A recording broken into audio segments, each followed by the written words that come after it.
And it's time for Tech Talk with Matthew Dickerson on Binjang 91.5.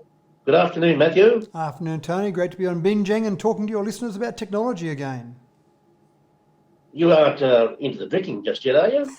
It's a bit early in the afternoon yet, Tony. It's not 5:30, maybe it's 5:30 somewhere, but I try and limit my drinking to after hours. So thanks for asking. I appreciate your concern, but no, not quite yet.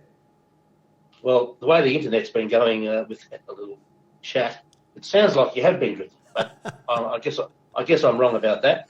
But anyway, how could your smartphone be used to detect if you have been drinking? Well, if I had a smartphone with a new app that will come out soon enabled on it, then walking to where I am doing this broadcast from at the moment, it would actually be able to tell me that I've been drinking. And we see often on police shows from America where the policeman might pull someone out of the car and say, walk a straight line and I'll see if you're drunk, or put your finger on your nose. Obviously, we've got some more scientific bases to actually test someone on. We've got breath analysis, alcohol breath analysis. And so in America, in most states, 0.08 is the legal limit.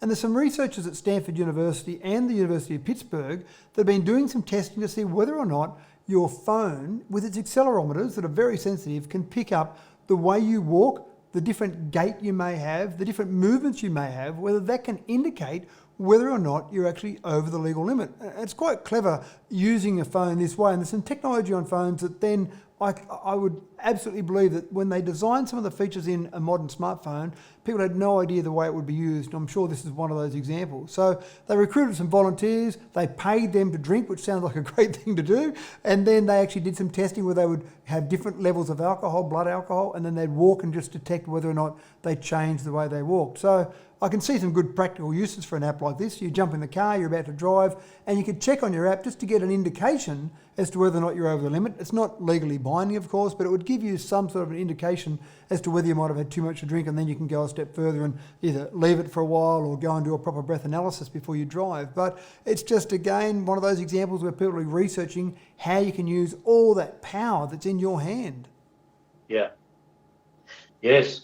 And there is an awful lot of power. It's a little computer in your hand these days, those phones. Well, you'd almost say a big computer in your hand, Tony, because they are so powerful. Yes, that's right.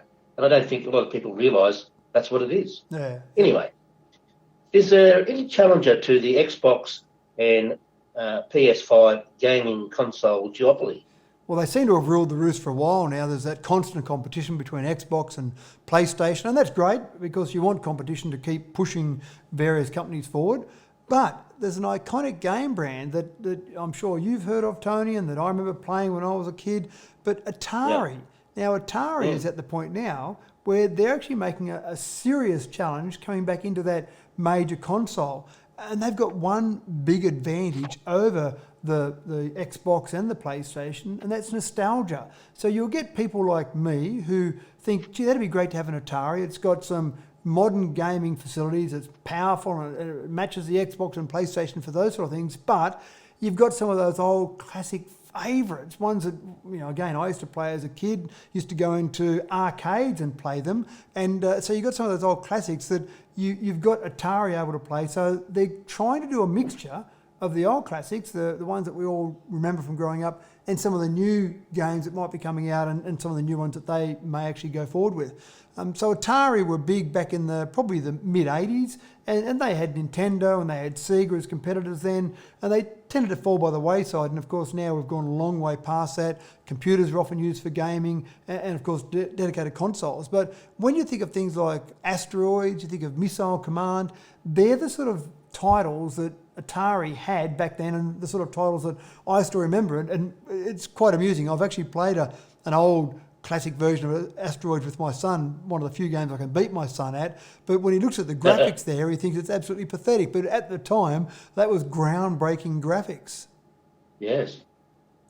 Now, what's the latest option for portable instant pocket-sized prints? Well, it is quite interesting, isn't it? The old, instant cameras that were around for a while were a real novelty factor, and they kind of fell by the wayside. Yes. Once we got digital cameras came along, but now they're making a bit of a comeback.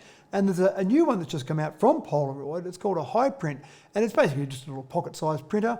But what it actually uses is dye sub-printing. Now, there's a whole range of different methodologies that are used. Some of them give you really good quality, but they cost a lot. So other ones are pretty poor quality and they're pretty cheap. But the Polaroid high print, this dye sublimation process gives you fade-proof prints, high quality and not too expensive, and all the prints that come, all the material that you use to print on are stickers. So I know I've been into various places where there's just a bunch of stickers of photos stuck around on the walls, and people are using those sort of printers in this way now. So you take a photo on your phone, you take 20, you take 100 photos on your phone, you pick out the one or two you like, you send it wirelessly to your little printer, you might have edited it first, and then bang, you print out a sticker that's kind of like a credit card size or a little bit bigger than that, and then you stick that on your wall, stick that on one of your books, stick that on your car. It's a different way of using cameras, using printers, and very different to the old days when we'd take a roll of film and hand it over to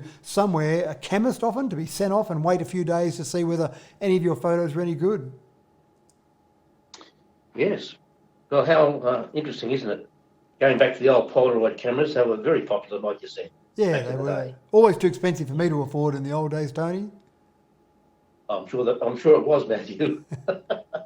my brother had one of those. I couldn't afford one myself. Yeah, anyway. Yeah, it's a bit of a novelty seeing someone with one. You're always a bit excited to see them use it. Yeah. And you'll be listening to Tech Talk with Matthew Dickinson on Binjang 91.5. Stay tuned next week, same time, and also in the morning session on Binjang 91.5. Now, it's back to all the great music and the community information.